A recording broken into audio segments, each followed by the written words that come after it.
Matthieu chapitre 24, le verset 5 et 6. Car plusieurs viendront sous mon nom disant « C'est moi qui suis le Christ », et ils séduiront beaucoup de gens. Vous entendrez parler de guerre et de bruit de guerre. Gardez-vous d'être troublés, car il faut que ces choses arrivent, mais ce ne sera pas encore la fin. Jésus dévoile quelque chose du futur, oui, un temps messianique, apocalyptique, enfin, en tout cas un temps particulier qui est à venir encore. Il parle d'abord d'une période qui va arriver peu de temps après la mort, la résurrection et l'ascension de Jésus. Voilà. Puisqu'il parle de Jérusalem, de sa destruction, ce qui va arriver en l'an 70, quand l'empereur Titus va assiéger la ville de Jérusalem jusqu'à venir complètement la détruire, complètement. Voilà, il va raser complètement la ville, le temple. Et donc Jésus parle aussi de cette période-là, proche à venir pour eux, et puis aussi d'un temps futur. Voilà.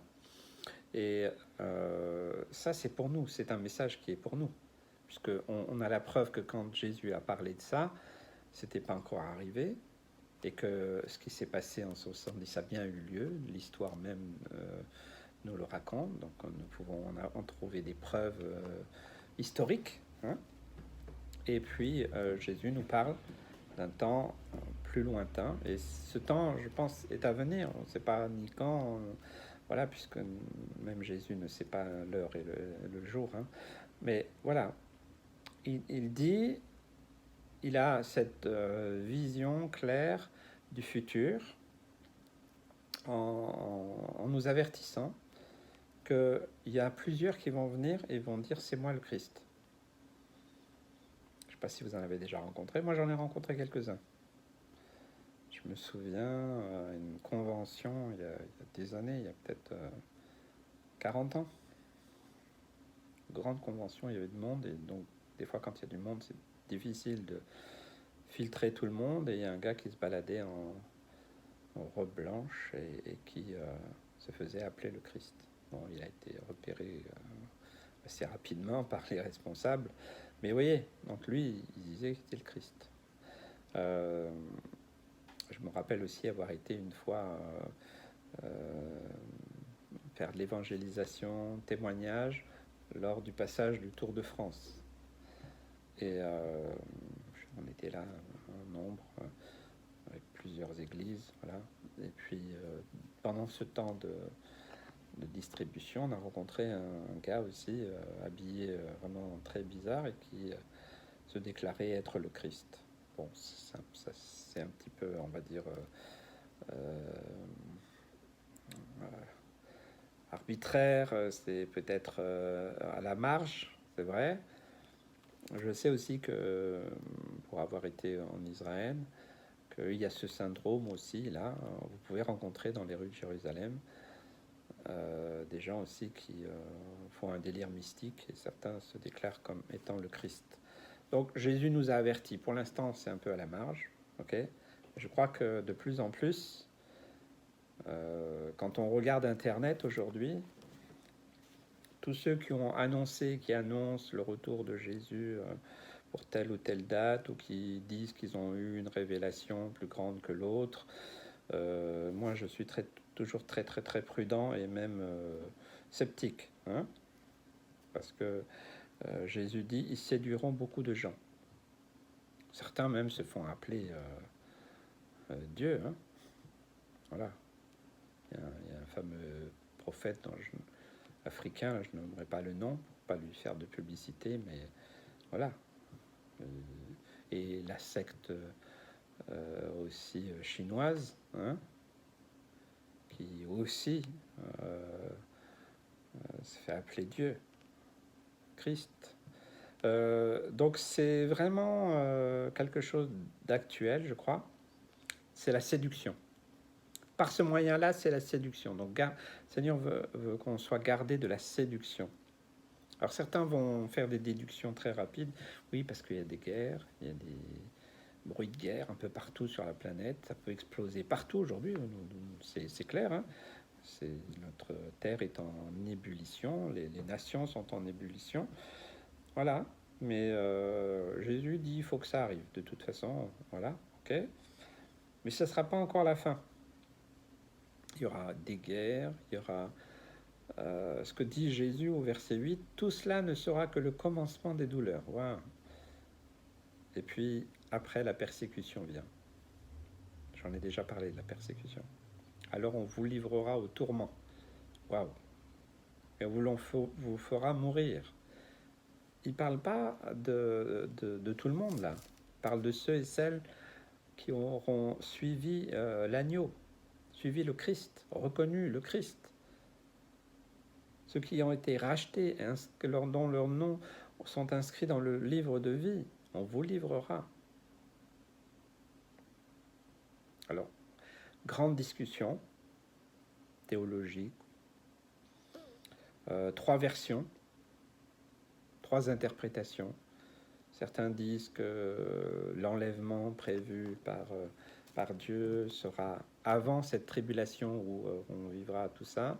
Certains pensent que ce sera après, et certains disent que ce sera au milieu. Moi, je vais vous dire, je ne sais pas et je ne vais pas inventer. Personnellement, j'ai une opinion. Comme Jésus a dit, si ces temps n'étaient pas abrégés, trouverai-je encore la foi sur la terre? C'est mon interprétation tout à fait personnelle, n'en faites pas la vôtre. Voilà, personnellement, je pense que ce sera plutôt pendant au début ou pendant la persécution, donc ce qu'on appelle la tribulation. Mais bon, c'est possible que ça ne soit pas ça non plus.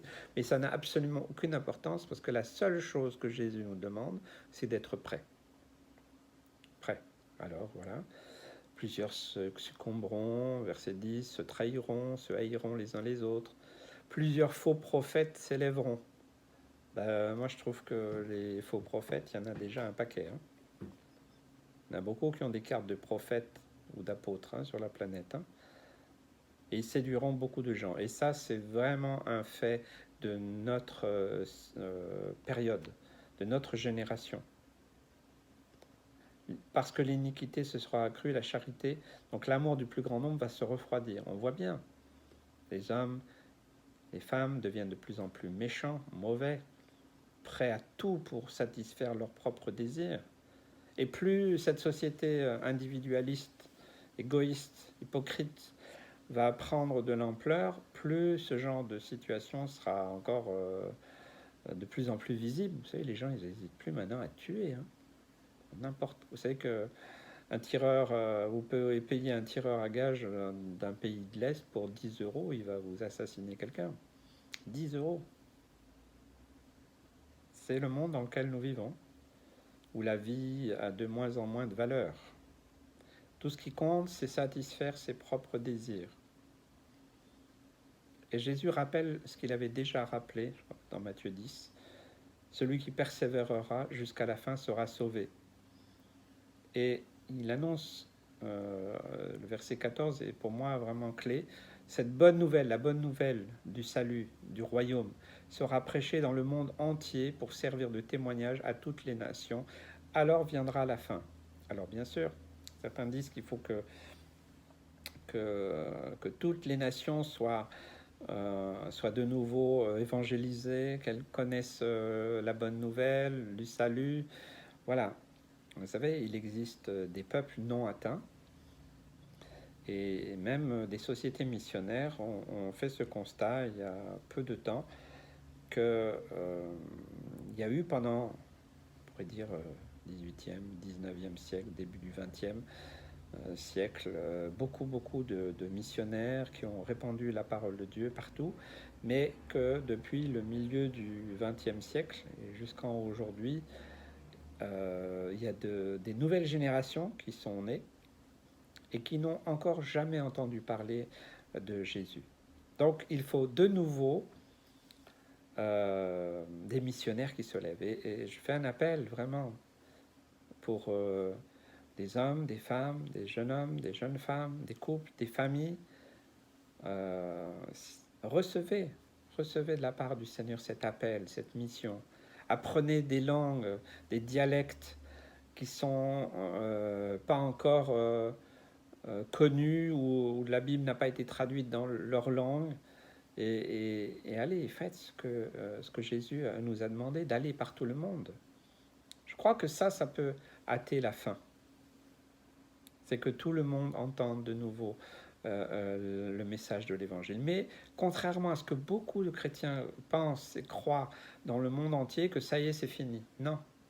Non, non, non, il existe encore énormément de peuples non atteints ou des peuples qui sont de nouveau avec des générations nouvelles qui n'ont absolument pas entendu l'Évangile. Quand je pense que l'Indonésie, ce grand pays musulman à 99%, dans les années 50, 40, 50, il a été évangélisé et il y a eu beaucoup, beaucoup, beaucoup de chrétiens. Et puis de nouveau, bien, voilà, ça a changé. Oui, et ce n'est qu'un exemple parmi tant d'autres qui existent. Donc le temps d'annoncer la parole de Dieu, le message de la bonne nouvelle de Jésus-Christ, du salut en Jésus-Christ, n'est pas terminé. Quoi qu'on en dise, même si on sait que ça va être bientôt la fin, mais ce message doit être prêché. C'est notre mission, c'est ce que Jésus nous a demandé avant qu'il est remonté au ciel. Hein, eh bien, aller par tout le monde et prêcher la bonne nouvelle, le message du salut. Salut en Jésus-Christ. Et c'est ça notre but, c'est ça notre objectif. Alors on peut regarder que le côté apocalyptique de la fin des temps, de ce qui va se passer. C'est intéressant, c'est passionnant même. Voilà, j'aime ça, mais je crois qu'il faut qu'on reste aussi les pieds sur terre et que, eh bien, peut-être que toi, tu dises aujourd'hui, eh bien, ok Seigneur, me voici, envoie-moi, comme Isaïe l'a dit. Hein, qui enverrai-je? Et on n'a qu'une seule réponse à faire, me voici, envoie-moi. C'est ce que j'ai fait bien humblement quand Dieu m'a appelé. Qui enverrai-je? Voilà, on a fait presque 1000 kilomètres pour aller là où Dieu nous a conduits. C'est ce qu'il voulait.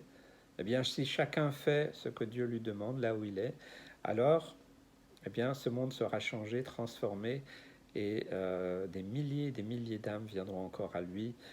Et alors, quand ce sera la fin, ce ne sera pas le temps de se désoler pour dire oh ben voilà, c'est comme ça. Parce que quand on passe son temps dans l'Apocalypse à regarder les choses de la fin des temps, on ne fait pas autre chose.